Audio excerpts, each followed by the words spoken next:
میں ہر جگہ اعتراف کرتا ہوں کہ میری تربیت میں صرف میرے دو بھائیوں کا دخل ہے، بڑے بھائی جان سید ابو معاویہ ابو ذر بخاری رحمۃ اللہ علیہ کا، کہ ہم سب کا قبلہ انہوں نے درست کیا۔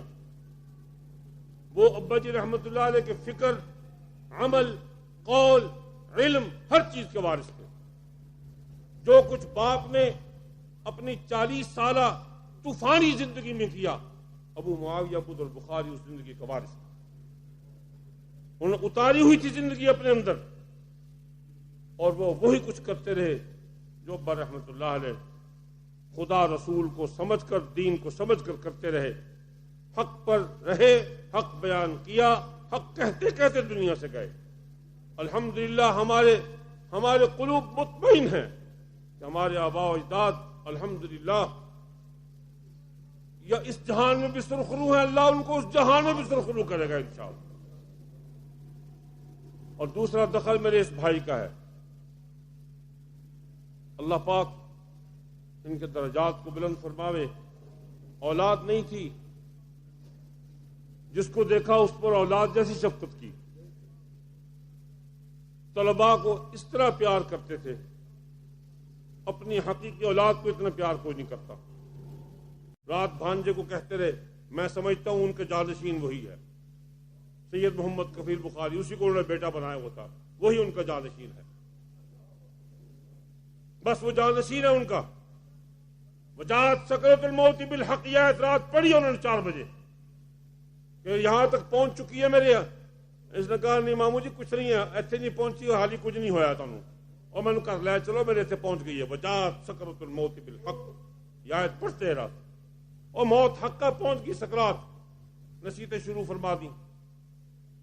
اور بھائی صاحب رحمۃ اللہ علیہ نے الحمدللہ ہمارا ضمیر، ہمارا دل گہرائیوں سے مطمئن ہے کہ اس اللہ کے شیر نے ساری زندگی کفر کے خلاف آواز اٹھائی، مشرکوں کا تعاقب کیا، ملحدوں کا تعاقب کیا، دشمنان اصحاب و رسول کا تعاقب کیا، اصحاب و ازواج رسول کا تعاقب کیا، تمام فقہائے باطل کا تعاقب کیا، اور پورے قوت کے ساتھ ان کی تردید کی، رد کیا۔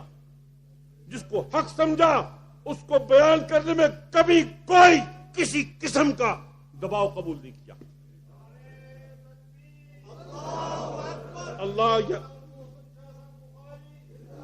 اللہ پاک یہی عمل قبول کرنے کے ساری زندگی میرے دین کا ڈنکا بجاتا رہا تو انشاءاللہ بیڑی پار ہے انشاءاللہ۔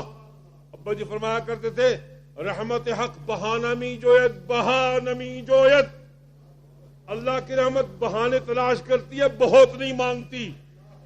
عقیدہ درست ہو، بنیاد ہے عقیدہ، یاد رکھو، بخشش کی بنیاد، تمام اعمال کی قبولیت کی بنیاد عقیدہ ہے، اور الحمدللہ ہم سب گواہ ہیں کہ وہ عقیدے میں کھڑا آدمی تھا۔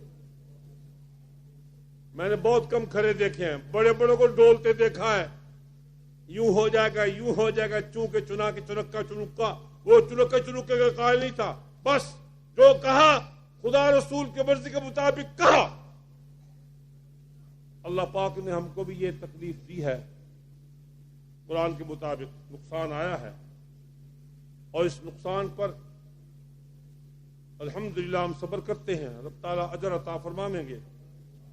اور رب تعالیٰ ان کے یہ بنائے ہوئے ادارے، 27 ادارے اس وقت ہو چکے ہیں جماعت کے ماتحت، جن کو وہ چلاتے تھے، مسجدیں زمین خرید کر مسجدیں بنائیں، بعض جگہ پہ لوگوں نے خرید کے وقف کر دیں، ابھی حال ہی میں بورے والے میں 1.5 لاکھ کی زمین خریدی ہے، الحمدللہ چلیوٹ میں 6.5 لاکھ روپیہ صرف کر کے وہاں مسجد کی تعمیر کر چکا ہوں، ایک ہال بنا چکا ہوں الحمدللہ۔ رب کا دار، سب سے پہلے رب میں داخل ہونے والا یہ شیر جوان تھا، سبحان اللہ۔ کوئی کچھ کہتا پھرے، اللہ کے ہاں سب لکھت موجود ہے انشاءاللہ۔ اور یہ بھی سنا دوں کہ وہ زمین کس کے پیسے سے خریدی؟ ایک جواریہ تھا، دوست تھا ان کا، اس کو کہنے لگا اٹھ کھڑا ہو کر زندگی چنگا کام بھی کر لیا کر، وہ حیا کر، وہ کہنے شاہ جی حکم کرو، اٹھ کھڑا ہو، رب زمین لینی ہے، حلال دا پیسہ کہ تو لیا۔ وہ اٹھا، 1 گھنٹے کی اجازت دیو، وہ گیا، اس دور میں سن سن 74 میں وہ 10,000 روپیہ خالص حلال کرایا، کہا چل میرے نال. اس جواری کی بخشش کے لیے خدا نے وہ جگہ اس کے ہاتھ سے خرید کروائی. دیکھو اللہ کے بخشنے کے کام. عقیدے میں ٹھیک تھا، برے اعمال کرتا اللہ اس کو معاف کرے. ان کا دوست اگر اٹھ کھڑا ہو، چل کر نیکی کا کام بھی کر لیا کر. 10,000 روپے کی وہ زمین ربی کی خریدی اس دور میں 2 کنال. اللہ نے اس کی بخشش کا ذریعہ بنوا دیا. اب اس وقت وہاں اذانیں ہوتی ہیں، نمازیں پڑھی جاتی ہیں، بچے صبح شام قرآن پڑھتے ہیں. اس کی بھی جنت، اس کی بھی جنت انشاءاللہ. اللہ تبارک و تعالی ہم سب کو نبی پاک علیہ الصلوۃ والسلام کی اتباع کی توفیق